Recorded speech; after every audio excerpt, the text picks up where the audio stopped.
Hi అండి. అందరికీ నమస్కారం. Welcome to my channel. ఈ వీడియోలో ఏపీ ప్రభుత్వ ఉద్యోగులకు మరియు పెన్షనర్లకు 30%తో ఐఆర్ 12 పీఆర్సీ కమిషన్‌కి ముహూర్తం ఖరారు అనేది అప్డేట్ రావడం జరిగింది. మరి దీనికి సంబంధించిన పూర్తి వివరాలు ఈ వీడియోలో తెలుసుకుందాము. సో వీడియో అయితే ఎక్కడ కానీ స్కిప్ చేయకుండా ఎండ్ వరకు చూసేయండి. అప్పుడు ఇన్ఫర్మేషన్ పూర్తిగా అర్థమవుతుంది. అలాగే వీడియో చూస్తున్న ప్రతి ఒక్కరు వీడియోకి లైక్ చేయండి ఫ్రెండ్స్. ఈ వీడియోని తోటి ఉద్యోగ పెన్షన్ మిత్రులతో అయితే షేర్ చేయండి. కొత్తగా మన ఛానల్ చూస్తున్నవారు ఇంకా ఎవరైనా సబ్స్క్రైబ్ చేసుకున్నట్లయితే వెంటనే మన ఛానల్ని సబ్స్క్రైబ్ చేసుకోండి.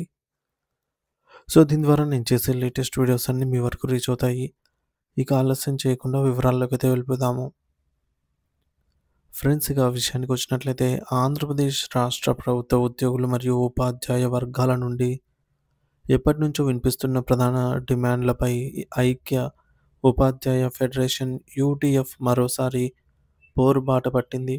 ముఖ్యంగా 12వ పీఆర్సీ కమిషన్ నియామకంపై ప్రభుత్వం తక్షణమే స్పందించాలని డిమాండ్ చేస్తూ అన్నమయ్య జిల్లా రాయచోటిలో జరిగిన జిల్లా ఆఫీస్ బేరర్ల సమావేశంలో కీలక తీర్మానాలు చేయడం జరిగింది.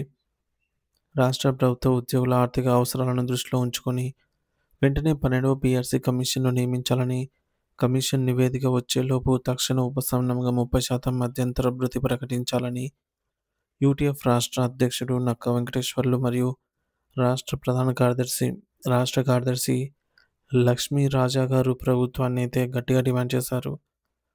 గత ప్రభుత్వ హయాంలో ఉద్యోగోపాధ్యాయులకు సంబంధించి 11 పీఆర్సీ బకాయిలు, పెండింగ్ డిఏలు మరియు సరెండర్ లీవ్లు వంటి ఆర్థిక ప్రయోజనాలు అందక ఉద్యోగులు తీవ్ర ఇబ్బందులు ఎదుర్కొన్నారు. ఆ సమయంలో ప్రతిపక్షంలో ఉన్న ప్రస్తుత కూటమి ప్రభుత్వం తాము అధికారంలోకి రాగానే బకాయిలన్నింటినీ కూడా చెల్లిస్తామని హామీ ఇచ్చింది. కానీ అధికారంలోకి వచ్చి ఇన్ని నెలలు అవుతున్నా ఆ హామీలు నెరవేర్చడంపై నేతలు తీవ్ర అసహనం వ్యక్తం చేస్తున్నారు.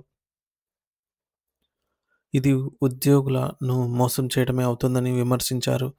కేవలం ఆర్థికపరమైన అంశాలే కాకుండా విద్యారంగానికి సంబంధించిన అనేక సమస్యల పరిష్కారం కోసం యూటీఎఫ్ ఒక భారీ ఉద్యమ కార్యాచరణను రూపొందించింది. ఈ నిరసన కార్యక్రమాల షెడ్యూల్ ఇలా అయితే ఉంది. ముఖ్యంగా డిసెంబర్ 9, 10 తేదీల్లో డివిజన్ కేంద్రాల్లో నిరసన ర్యాలీలు, డిసెంబర్ 18న అన్ని జిల్లాల డీఈఓ కార్యాలయాల ఎదుట మహాధర్నా, జనవరి 4, 2026న పశ్చిమ గోదావరి జిల్లా భీమవరంలో భారీ స్థాయి రాష్ట్ర స్థాయి ర్యాలీ, అలాగే జనవరి 29న సమస్యల పరిష్కారం కోసం ఢిల్లీలోని జంతర్ మంతర్ వద్ద జాతీయ స్థాయి ధర్నా. ఈ విధంగా అయితే ఉంది షెడ్యూల్ రోడ్ మ్యాప్. ఈ సమావేశంలో జిల్లా నాయకులు హరిప్రసాద్, జావీర్, అలాగే సుధాకర్ నాయకులు తదితరులు అయితే పాల్గొని మరిన్ని ముఖ్యమైన డిమాండ్లను ప్రభుత్వం ముందుంచారు. ఇందులో మొదటిది టెట్ మినహాయింపు. ఇప్పటికే సర్వీస్లో ఉన్న ఉపాధ్యాయులకు టెట్ పరీక్ష నుండి మినహాయింపు ఇవ్వాలి. రెండవది బదిలీలు. జూన్ నెలలో బదిలీలైన ఉపాధ్యాయులను వెంటనే రిలీవ్ చేసి కొత్త స్థానాలకు పంపాలి. మూడవది ఎంటీఎస్ టీచర్లు.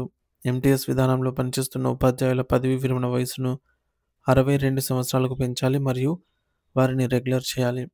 నాలుగవది పరీక్షల ఒత్తిడి. 10వ తరగతి 100 రోజుల యాక్షన్ ప్లాన్ పేరుతో సెలవు దినాల్లో క్లాసులు నిర్వహించకూడదు, వాటిని మినహాయించాలి. ఐదవది సింగిల్ టీచర్ స్కూల్. ఏకోపాధ్యాయ ప్రాథమిక పాఠశాలల్లో విద్యార్థుల కోసం అకాడమిక్ ఇన్స్ట్రక్షన్లను నియమించాలి. ఆరోది రిటైర్మెంట్ బెనిఫిట్స్. పదవి విరమణ చేసిన ఉద్యోగులకు పెండింగ్లో ఉన్న గ్రాట్యుటీ, కమ్యుటేషన్, లీవ్ ఎన్కాష్మెంట్ వంటి బకాయిలన్నింటినీ వెంటనే విడుదల చేయాలి. వీటన్నిటితో పాటు క్లస్టర్ టీచర్లు మరియు ప్రైమరీ స్కూల్ హెడ్ మాస్టర్ సమస్యలను పరిష్కరించాలని, పరీక్షా విధానంలో అవసరమైన మార్పులు చేయాలని యూటీఎఫ్ ప్రభుత్వాన్ని కోరుతోంది.